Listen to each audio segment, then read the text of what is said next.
This man survived two atomic bombings. 3 days apart, two different cities. His name was Tsutomu Yamaguchi, a design engineer for Mitsubishi, summer of 1945. World War II was raging.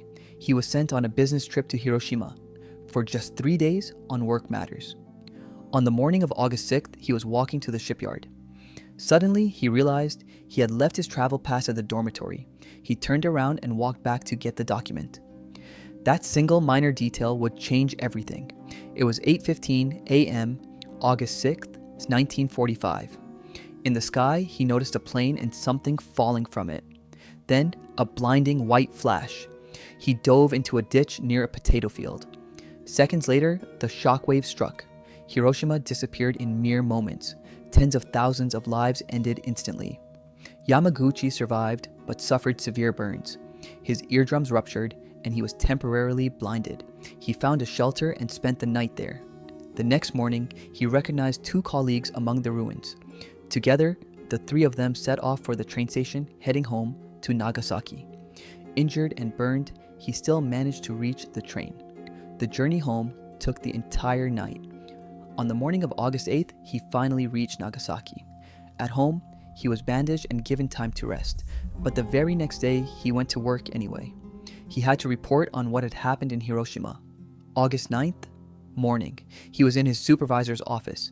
He described the flash that had destroyed an entire city. His supervisor was skeptical. One bomb and a whole city.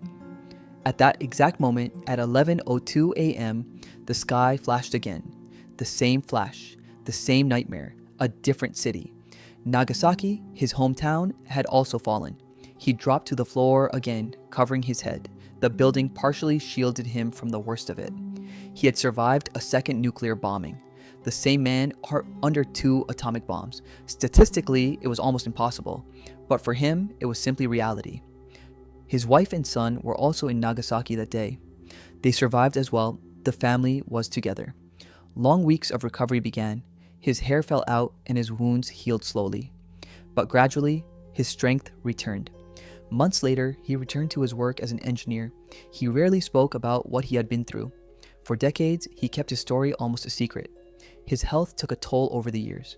Years passed, and life went on. He raised his children and kept working.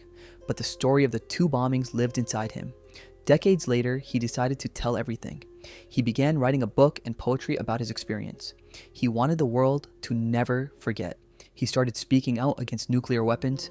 His story became a warning for the future. Yet officially, his dual status was not recognized for a long time. For years, authorities acknowledged only one bombing per person.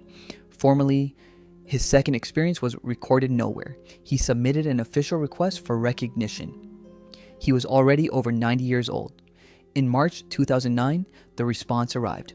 The Japanese government officially recognized his status. He became the first officially acknowledged Niju Hibakusha, twice bombed person.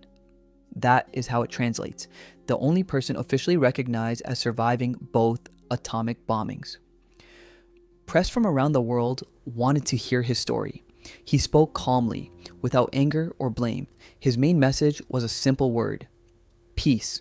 He wrote letters to politicians and world leaders. He called for the complete elimination of nuclear weapons. In 2006, he spoke before UN delegates. He showed his old notes and drawings from that day. The hall listened to him in complete respectful silence. He made a documentary about his life. He wanted his grandchildren to understand the price of peace. But the years eventually took their toll. Radiation exposure had impacted his health. In early 2010, he was diagnosed with cancer. His family stayed by his side until the very end. On January 4th, 2010, he passed away. He was 93 years old. He lived a long life after two atomic bombs. Global media remembered him as a symbol of resilience. His book of poetry was published after his death. It was titled, "Don't Leave the Sun Behind."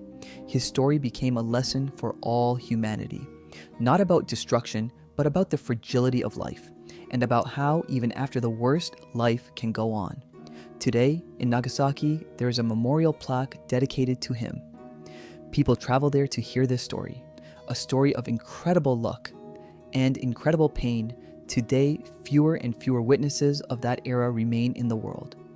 That is precisely why such stories are important to remember. Not as entertainment, but as a reminder of a price that must never be paid twice. Tsutomu Yamaguchi survived the impossible, chose peace,